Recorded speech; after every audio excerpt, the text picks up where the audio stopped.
Dobrý deň, vitajte v systéme Monitorovací systém pre reguláciu a štátny dohľad, kde sme už prihlásení. V tomto videu si ukážeme, ako importovať súbor vo formáte XML obsahujúci informácie o aktuálnej infraštruktúre. Po kliknutí na záložku Aktuálna infraštruktúra a ďalej na ikonu Vložiť sa dostávame k tvorbe samotného projektu, ktorý môžeme vytvoriť dvoma spôsobmi. V tom prvom vložíme nové údaje. To znamená, že pre nový projekt je potrebné zadať jeho názov vo formáte napríklad mesiac, rok, zvolené územie, prípadne okres a typ infraštruktúry. Pri druhom spôsobe pokračujeme v práci na uloženom rozpracovanom projekte, ktorý ďalej editujeme. Zvolíme prvú možnosť. To znamená, že vytvárame úplne nový projekt. Po kliknutí na ikonu Vložiť sa dostávame do ďalšieho kroku, kde sa rozhodujeme, akým spôsobom údaje o aktuálnej infraštruktúre zadávame. Ak zvolíme možnosť zakresliť, budeme presmerovaní do mapového okna určeného na zakresľovanie prvkov infraštruktúry.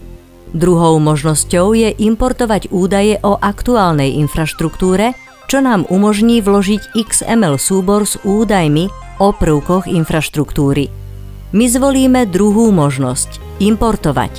Po kliknutí sa dostávame k poslednému kroku, kde priamo z nášho zariadenia vyberáme súbor, ktorý chceme importovať. Tento súbor už musí byť vyplnený podľa priloženej XSD schémy a musí obsahovať rovnaké informácie o aktuálnej infraštruktúre, tak ako sme ich vyplňali pri jej zakresľovaní.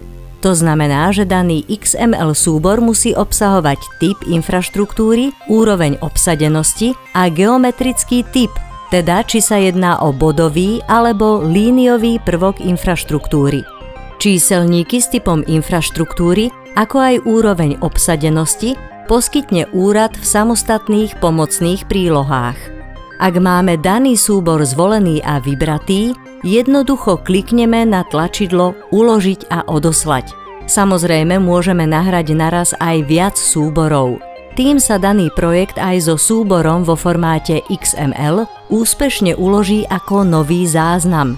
Ak štruktúra súboru vo formáte XML nie je v požadovanej forme, systém nás po kliknutí na tlačidlo Uložiť a odoslať automaticky informuje o vyskytnutí chyby, prípadne, že zvolený XML súbor nie je validný. Úspešne odoslaný projekt nájdeme v záložke nahratých údajov, konkrétne v podzáložke Zoznam nahratých údajov. Ak klikneme na tento vytvorený projekt, zobrazia sa nám sprievodné informácie o projekte a nižšie aj samotná geografická oblasť, kde sa aktuálna infraštruktúra a jej atribúty vyskytujú. Tieto informácie nájdeme po kliknutí na ikonu malé i. To je, čo sa týka importovania súborov vo formáte XML, obsahujúcich informácie o aktuálnej infraštruktúre, všetko. Ďakujem za pozornosť.